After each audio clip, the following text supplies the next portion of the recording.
మీరు నచ్చని మనిషి గురించి మాట్లాడకండి. ఇష్టం లేని వ్యక్తిని తలవకండి. మిమ్మల్ని చులకన చేసేవారిని అస్సలు పట్టించుకోకండి. అప్పుడే మీరు పూర్తి ఆరోగ్యవంతులుగా ఉంటారు. ఒక్క విషయం గుర్తుపెట్టుకో, ఓర్పు పట్టిన మనిషి విసిగిపోతే వాళ్ళు తీసుకునే నిర్ణయాలు చాలా కఠినంగా ఉంటాయి. ధనవంతుడు వేలకు తింటాడు, ముష్టివాడు వేలకు తింటాడు. తేడా ఏంటంటే ధనవంతుడు కోరింది తింటాడు, ముష్టివాడు వేసింది తింటాడు. మనస్తత్వం కలిగిన వారిని వదులుకోవద్దు. మానవత్వం తెలియని వారిని కలుపుకోవద్దు. సంక్షోభంలో తెలివైన వాడు వంతెనలు నిర్మిస్తాడు, మూర్ఖుడు ఆనకట్టలు వేస్తాడు. తప్పు దారి పట్టిన నీ మనసు కంటే పెద్ద శత్రువు లేడు. లేని వాటి గురించి ఆలోచించి ఉన్న వాటిని పాడు చేయకు.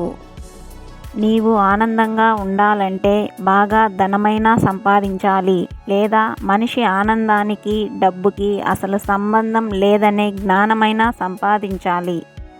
కేవలం ఊహలతోనే సమయాన్ని గడిపితే ఉపయోగం ఉండదు. నారు పోసినంత మాత్రాన పంట పండదు. వెన్న కరిగినట్లయితే అది వేడికి నిదర్శనం. మనసు కరిగినట్లయితే అది మానవత్వంకి నిదర్శనం. ద్వేషించేవాడు మరియు కుక్క రెండూ మొరుగుతూనే ఉంటాయి. వాటిని సీరియస్గా తీసుకోకు. నిన్ను ఇష్టపడే మనుషుల దగ్గర అహంకారం, నిన్ను పట్టించుకోని మనుషుల దగ్గర మమకారం అస్సలు చూపించకూడదు. తోటివారితో పోటీతత్వం ఉండాలి, కానీ తోటివారిని నాశనం చేసే మనస్తత్వం ఉండకూడదు. ఎందుకంటే అది తోటివారికే కాదు, నీకు కూడా చాలా ప్రమాదకరం. ఒక మనిషిని అంచనా వేయడం అంటే సముద్రం మీద ఇల్లు కట్టడం లాంటిది. ఎవరి మనసు ఎప్పుడు ఎలా మారుతుందో ఎవరూ ఊహించలేరు.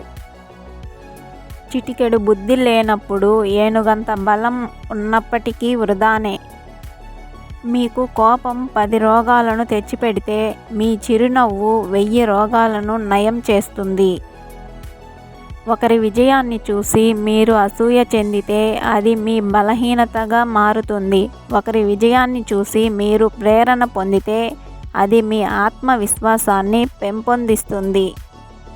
లేని వాటి కోసం ఆరాటపడేంత తీరిక లేదు. ఉన్న వాటితో సర్దుకుపోయేంత ఓపిక లేదు.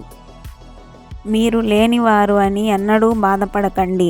ఎందుకంటే ఉన్నవాళ్ళు పడే బాధల కంటే లేని వాళ్ళు పడే బాధలు తక్కువే. నీ కోసం టైం కేటాయించని మహిళ కోసం నీ టైం వేస్ట్ చేయకు. ఎందుకంటే ఆమె నిన్ను నిజంగా ప్రేమిస్తే ఆమె నిన్ను వెతుక్కుంటూ వస్తుంది.